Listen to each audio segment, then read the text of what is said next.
Hello, my name is Brian Harper, and today we're going to be speaking with the Millers, the co-owners of the market at Cedar Point, about what they do to give back to the local community. So let's take a look. I'm Mary, Sure. I'm Jeff Miller. and we're the owners of the market at Cedar Point.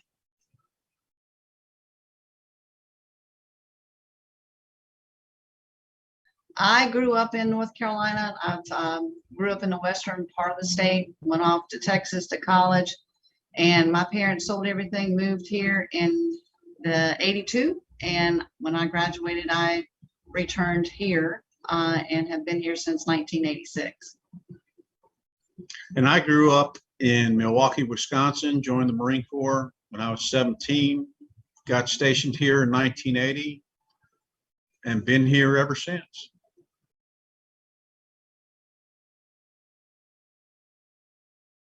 We are an organic grocery store. We started in 2015 and started selling some produce, and it has grown tremendously over the last 8 years. We now have organic groceries, local and organically raised meats, produce, dairy. Our mission has always been we support our local farmers and our local small businesses. So we try to carry as much local in our store as we can.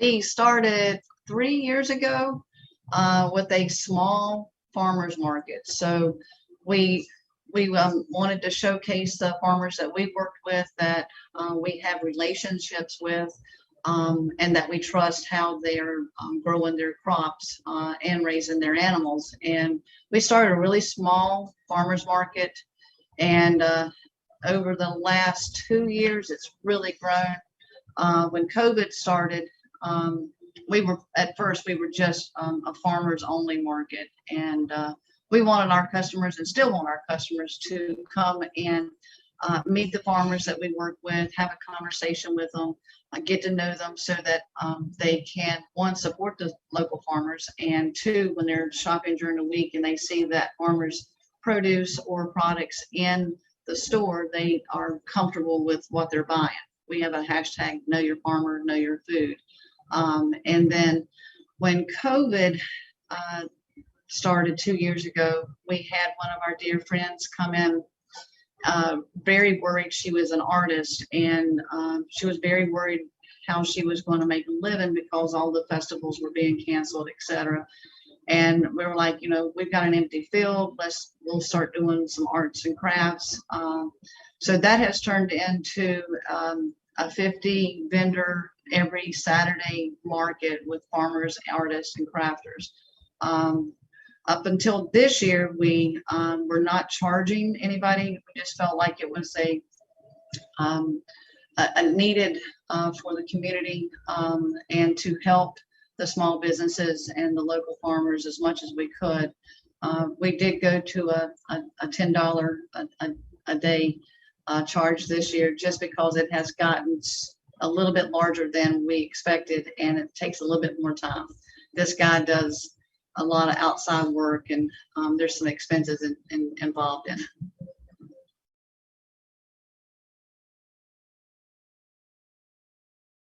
Hannah's Hope is in memory of my daughter, my only child.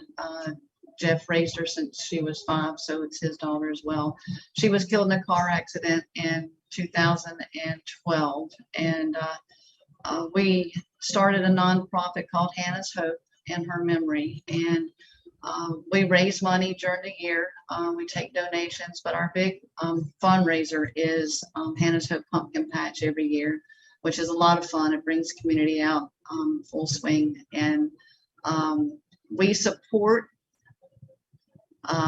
and sponsor our local children and give them opportunities to participate in extracurricular activities that maybe their parents can't afford.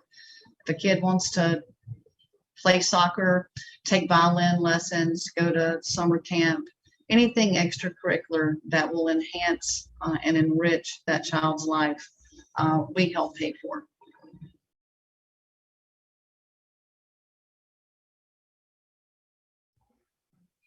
How was the process? It was, one, it was a surprise. We are, Humble, we are humbled, very by humbled.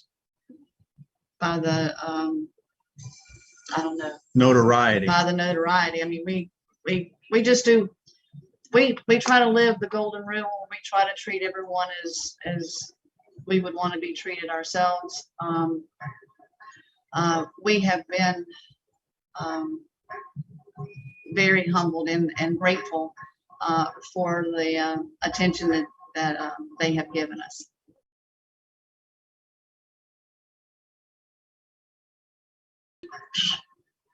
Like, what would I say? Never judge a book by its cover. You never know what someone may be going through, and always be willing to help. We do our live videos, and Yeah, that would be it. I always end our live videos with, remember to have love, compassion, peace, Peace. understanding, and respect in your heart. I have to remind myself that all the time. Just be nice, and have hope. That is a major theme throughout our market, is to have hope, that no matter where you are in life, no matter how bad you think things are, hope is just around the corner. And we've been through we've been through some hard times, and when Hannah died, we were really in a bad way, and that's why we try to help our community as much as we can, because our community came to our side and helped us when we needed it most. So we tried to pay forward and give back as much as possible, and our lives are so much different from what it used to be, but it's so much better, because we have a community that supports us, and we have friends, and You're looking at two geeks that really do want world peace. we really do. And we just, we're here to be a cornerstone for our community, to help in any way. We've always been willing and eager to assist wherever there is a need. So, and the cool thing is we get to sell tomatoes too. So